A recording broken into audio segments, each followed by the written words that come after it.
jọ ń pé ẹgbìnrin ọ̀tẹ̀ ò ní ọ̀rọ̀ àwọn fúlàní darandaran yìí pẹ̀lú bó ti já sí pé wọ́n ṣe ń pàkan ní ọ̀míì tún ń rúwé. Àwọn fúlàní darandaran ò ní wọ́n ti ṣe bẹ́ẹ̀ tí wọ́n tún ti ṣọṣẹ́ ní ìpínlẹ̀ Enugu báyìí pẹ̀lú bí wọ́n ṣe dá ẹ̀mí akẹ́kọ̀ọ́ méjì légbodò tí wọ́n sì pa wọ́n sínú àgbàrá ẹ̀jẹ̀ ní agbègbè Okpata àti Ọ̀pándà tó wà ní ìjọba ìbílẹ̀ Uzuwani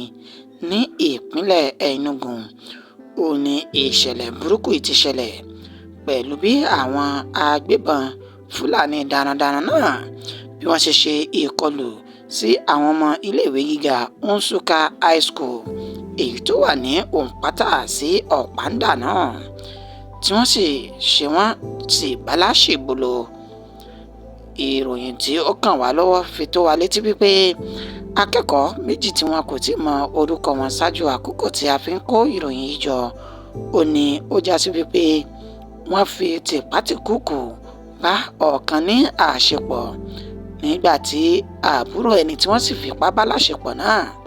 tí ó ń rawọ́ ẹ̀bẹ̀ sáwọn Fúlàní darandaran ọ̀hún. Ó ní inú fi bí wọn tí wọ́n sì yin ìbọn tí wọ́n fi gbẹ̀mí àbúrò rẹ̀. Ìròyìn fi tó wa létí pé lẹ́yìn tí wọ́n ṣe bẹ́ẹ̀ tán ni wọ́n fi sílẹ̀ tí wọ́n sì gbé akẹ́kọ̀ọ́bìnrin tí wọ́n fi tìpátìkúùkù bá láṣepọ̀ náà lọ sí ilé ìwòsàn èyí tó wà ní ìjọba ìbílẹ̀ Uzuwani náà. Wọ́n ní lẹ́yìn tó gba ìtọ́jú tán tó tún darí padà bọ̀ ó ní ó tún ṣe kòǹgẹ́ àwọn Fúlàní darandaran tí wọ́n ṣe ikú pànìyàn náà. Lákòókò yìí ó ní wọ́n sì rọ̀jò ìbọn fún akẹ́kọ̀ọ́bìnrin náà lẹ́yìn tó ń ti ilé ìwòsàn bọ̀ padà èyí tí wọ́n ní ó kú ikú oró sínú àgbàrá ẹ̀jẹ̀ náà. Níbi ọjọ́ Sátidé ọ̀sẹ̀ tó kọjá yìí òun náà ni ìròyìn kan tẹ̀ wá lọ́wọ́ wípé àwọn agbésùmọ̀mí darandaran ọ̀hún ni wọ́n ti ṣe ìkọlù sí àwọn olùgbé agbègbè náà ní ìjọba ìbílẹ̀ Uzuwani tó sì tún já sí pé lánàá ọjọ́ Ajé Monday tí ń ṣe ọjọ́ kẹta ni wọ́n tún ṣe bẹ́ẹ̀ ṣe ìkọlù sí àwọn akẹ́kọ̀ọ́ mìíràn méjì. Agbègbè Ukwuapu láàrin Okpata sí Mvuru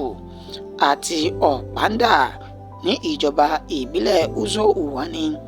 ó ní ìṣẹ̀lẹ̀ náà ni ó ti ń wáyé lemọ́lemọ́ tí ó sì ti di ìbẹ̀rùbojo sí àwọn olùgbé agbègbè náà.